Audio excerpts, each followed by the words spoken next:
1 week ago, my wife and I moved into a gated community called Braver Row. One of those picturesque paradises that looks vibrant in photos but feels strangely lifeless in reality. After just 2 days, we fled to a hotel. It will be our home for the foreseeable future as we sell the property and search for a new one. Anywhere far from Braver Row. That's our only requirement. The true nature of the place only became clear when we broke a certain rule. No laughing after dark. I called out to Rowan, "Get in here and see this." She came into the lobby, her face glowing with the excitement of her new home. She lovingly traced a hand down my back and asked, "What's got you smirking, Owen?" I proudly displayed a leaflet I'd found on the doormat. Rowan leaned in to read it with me. "Dear Owen and Rowan, this is Irene from the Braver Row HOA. Welcome to day one of your new life in this safe, vibrant community. You've already met Gordon, our resident security guard, so you know that safety is our priority. But the vibrancy of this community extends beyond superb landscaping and proud homeowners. It's the people who make the street come alive. Regular garden gatherings and film nights make this place truly a home. However, there is one rule that will be enforced without exception. There must be no laughing after dark. This is not a matter of noise. We understand that residents will watch TV, listen to music, or simply talk. Noise is unavoidable. But laughter between sunset and sunrise is strictly prohibited in Braver Row. What constitutes after dark? There is no specific cutoff point. Sunsets vary between 4 p.m. in winter and nearly 10 p.m. in summer. Additionally, there is a murky period between day and night. For your safety, I suggest not laughing once the day's light begins to fade. The rule is not enforced by the HOA itself. We simply inform you. Aside from this, there is nothing else to bear in mind. Grow your hedges as tall as you wish, paint your front door a garish color, walk the streets after midnight if you wish. Just do not laugh after dark. I told you I didn't want to live with rich people. They're unhinged, my wife said. No laughing after dark? What kind of dystopian nonsense is that? I sighed. There were issues with the property. A broken dishwasher, busted taps, a loose oven. Problems the agent should have mentioned. I thought we were past all this, Owen, Rowan said. I thought buying a house at such a steep price would mean avoiding absurd issues. But this is worse than anything we faced before. We can't even fix this problem.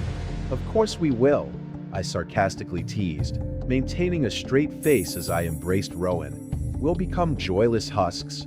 This is a place of principles and sincerity. Go forth, my wench, and prepare me a sandwich in the kitchen. Rowan offered a blank face. Actually, there's no need to worry. No chance of laughing with you around. I could tell she wanted to laugh, as did I, but despite our sarcastic responses to the letter, we were still drawn to the setting sun beyond the window. We knew it would be foolish not to follow the rule, at least for the first night. I sensed that Rowan was just as uneasy as I was.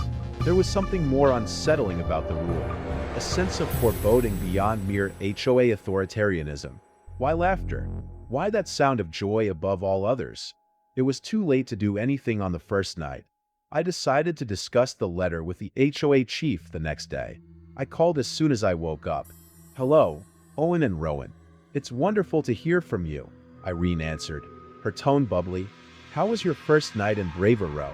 "It was good," I replied uncertainly. "I'm calling about the welcome letter." "Oh, I see. Did everything make sense?" Irene asked warmly, yet obliviously. "Well, it was straightforward," I said, "but one thing puzzled us, the rule about laughter." Irene didn't pause, her bubbly tone unwavering. "Oh yes, no laughing after dark. That's all." "Can you explain what after dark means?" I asked. "There's no exact cutoff point, no specific time when day becomes night. Are you suggesting that on Christmas Day, for example, we wouldn't be able to laugh after, say, 3 or 4 in the afternoon?" "Oh, not at all, Mr. Neville," Irene said. "Be as joyous as you want throughout the year. I'm only saying that you cannot laugh after dark, not until the sun rises again." I grumbled in frustration. I have to say, I'm more than frustrated to learn of this rule after finalizing the contract. Did you not talk to the letting agent about the Braver Row HOA before purchasing the property? "Yes," Irene said. I signed your association's agreement, and there was no mention of this rule. Right, Irene said. So this isn't legally enforceable? You're absolutely right, Mr. Neville, Irene replied. It isn't legally enforceable. So what's the point of making a rule you can't enforce? I asked.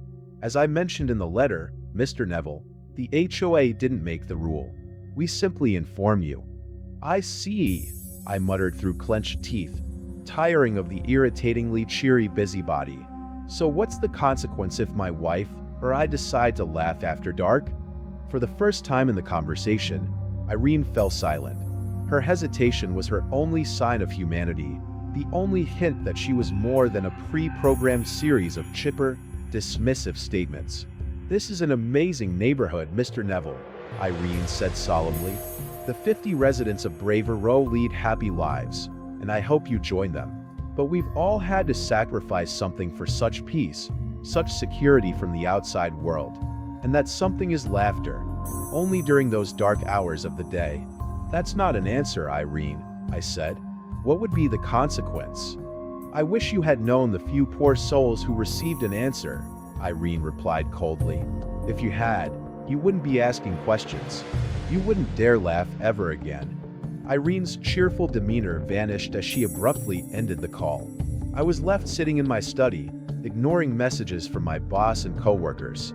I refused to work and refused to move. This might seem extreme, but you'd understand if you'd overheard that call or lived down the street from Braver Row for even 2 days. We certainly didn't stay after what happened on the second night.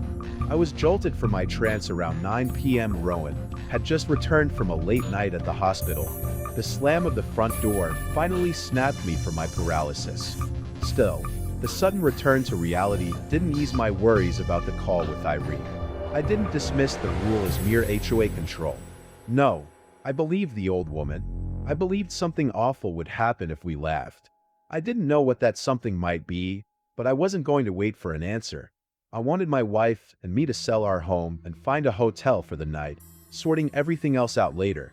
Owen, Rowan called. I shakily stumbled out of the office, my heart racing. I talked to Irene. Something's very wrong with this place. What do you mean? Rowan asked as we reached the upstairs landing. Did you tell her the HOA didn't mention a noise rule in the agreement? Yes, I said. She admitted it isn't an official rule, not legally enforceable. Case closed, Rowan said, smiling. Sweetheart, it isn't closed. She told me the rule is enforced by, well, she didn't say who enforces it. She just mentioned some disturbing things, hinting at consequences. My wife frowned. Should we find an attorney? This isn't right. It must breach our contract or some law. We can sort that out later, I said. Right now, I want to get out of here. What? Rowan asked, bewildered. We just moved in. I'm telling you to trust me, I begged, still breathing heavily. Please. Of course, Owen, Rowan said, but you're making me anxious. I explained. It was Irene's voice, the way she mentioned the consequence. It wasn't right. I think we should get out of here. I expected Rowan to resist or roll her eyes, but she didn't. Okay, she said. I'll get the dress for Joanne, and then we'll go to the hotel. But tomorrow, we have to sort everything out. I smiled tearfully. Thank you, honey. What are you two doing up there? Joanne's voice called from downstairs. Did you stumble into bed on your way to the wardrobe? Rowan and I froze. I clutched my wife's arms tightly, then released her when I regained control. I glanced at the bedroom window, where the darkness had swallowed the horizon. A sliver of sunlight glowed like the end of a blackened tunnel. I prayed for the first time in my life that Joanne had left before dark. Rowan, I whispered, do you call this dark outside? My wife turned to the window and then looked back at me with fearful eyes. It'll be fine, honey. Joanne didn't know about the rule. We'll just get a slap on the wrist or something. But the haunted look in Rowan's eyes and the frantic feeling in my chest told me otherwise. The last thing I remember before I fled was Joanne stumbling to our door. I nearly collided with her in my rush, but I managed to slip past. I pulled Rowan and my suitcase behind me as I hurried down the stairs and out into the night. As we drove away from Braver Row, I dared to glance back at the shadowy silhouettes of the houses. Even in my state of panic, I noticed something else. Each of the homes had their lights off. The street lay silent, save for the sound of our car. There was no sign of life beyond the faint flicker of streetlights. We slept in the hotel for the night. The next day, I spoke to the letting agent and informed them that Braver Row wasn't suitable. They were sympathetic and promised to help find a new place as soon as possible. I felt a weight lift from my shoulders, though unease still lingered. Braver Row had left a mark, and that mark wouldn't fade quickly. I'll remember that place for the rest of my life, and I'll never forget the sound of the street being unnervingly quiet after dark.